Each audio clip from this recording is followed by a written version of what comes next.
Και κάνεις τώρα έγκλημα σαν αρχάριος. Δεύτερο σέντρεφορ το Φορτούνι. Διαβάζω όλες τις εφημερίδες, ούτε ένας να μην το δει. Δεύτερο σέντρεφορ ο Φορτούνης. Ο οποίος ο Φορτούνης την ξέρει την μπαλίτσα, αλλά την ώρα που τρέχει, μόλις του πετάξει την τενεκέ και τον ακούσει, το βάλε στα πόδια. Πρώτον. Το βάλε στα πόδια για.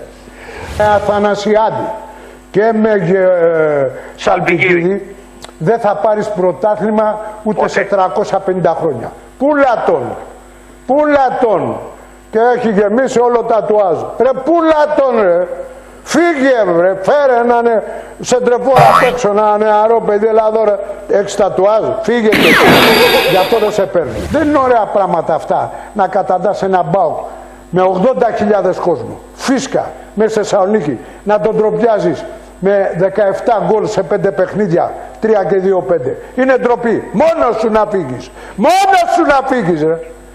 Που βγαίνατε μερικοί δημοσιογράφοι, ο Αναστασιάδης. Πού είστε, για να μιλάτε. Κόπτες τώρα. Κόπτες είσαστε όλοι. Δεν μιλάτε.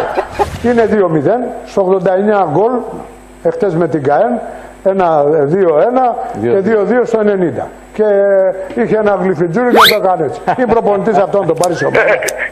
Είναι προπονητής να τον εμάθεις. Αυτός είναι κατευθείαν καθηγητής. Και ξέρεις τι καθηγητής? Θεολογίας. Θεολόγος. Κάτσε μέσα να μιλήσει για θεολογία, ήσυχος, άνθρωπος, τα γυαλάκια, τέρμα. Τι είναι αυτό, αυτό κοιμάται όρθιος. Γιατί είναι ο Ντεσάμπ. Ορίστε. Γιατί είναι ο Ντεσάμπ, λέω, και ο Ντεσάμπ.